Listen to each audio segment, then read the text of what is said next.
Hello, my name is Jasmine. I'm coming here to tell you about how my experience was at meps. I am going to the U.S. Army. I'll be shipping out on June 28th. So recently, I just swore in at meps on Friday the 10th. Well, I've been to meps twice to begin with. The first time I went, I fucked up.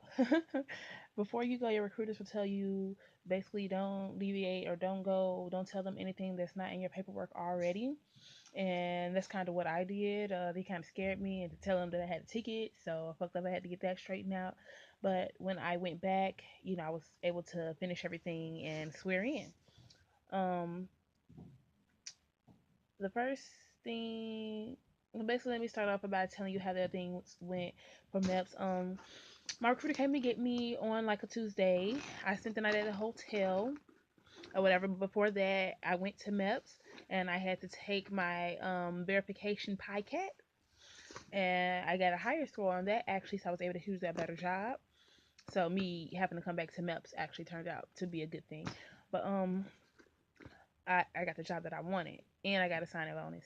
But okay, so you go to MEPS, you take your PICAT verification test, um and you take a personality kind of test. I forgot what that's called. I think it's called a TAPAS or something like that.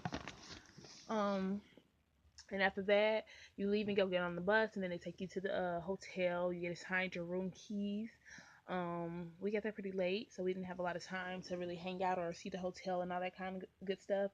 But we went to our room, set our bags down or whatever, and then we had to be back down for an 8:30 p.m. briefing. I went to the Chicago MEPS, by the way. I'm in Illinois, Chicago, Illinois. So yeah, we had to be back down for an 8:30 briefing on basically how everything was going to go for the next day, what our curfew was. We had to be back in our rooms at 10. So, and the roommate I had was pretty cool. She's a really nice girl. So I was glad about that. Didn't have any weirdos. But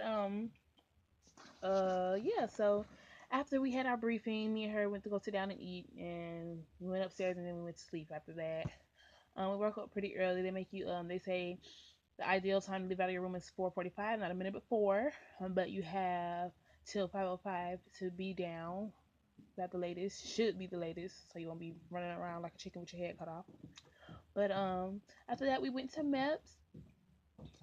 We were there. We left approximately about 5:30, and basically we all lined up once we walked in there. But we had to go through a security thingy, like the airport. You can't bring any weapons or anything in there, no bags or any phones or anything like that of that nature. If you use your phone, you have to use it in the cafeteria.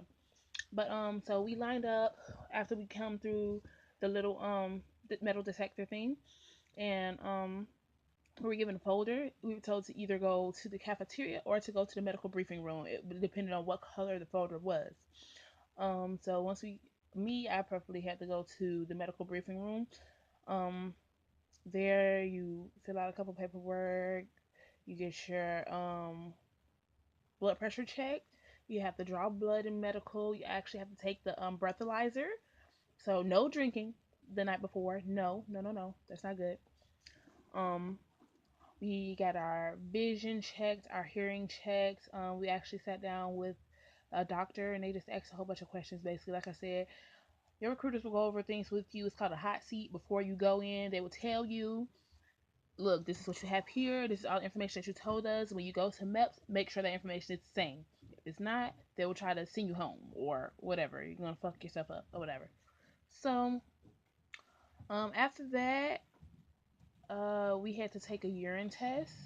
We had to get watched, of course, which was so awkward.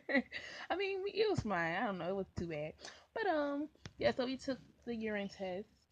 My recruiter actually, he's very funny. He keeps it real. He says no jagging off or playing with yourself, and that goes for both sexes, male and female. Because if you do, you have protein in your urine, so you can still fail the urine test even if you don't do drugs. So yeah.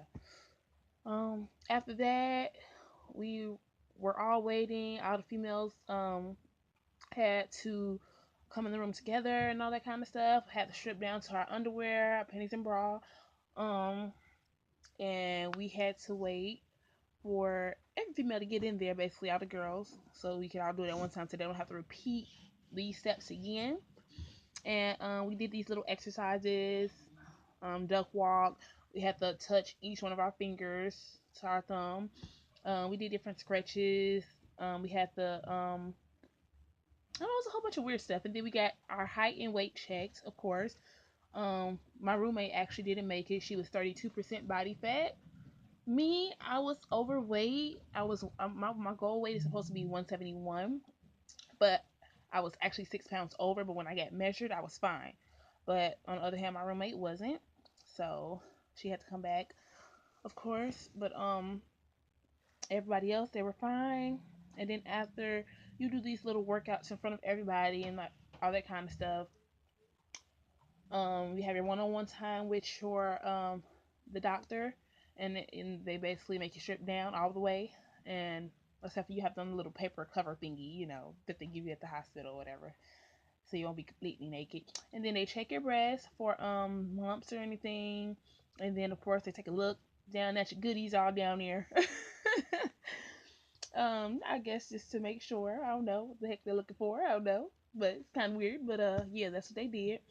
And then after that, you get the yay or nay whether you pass medical. If you pass medical,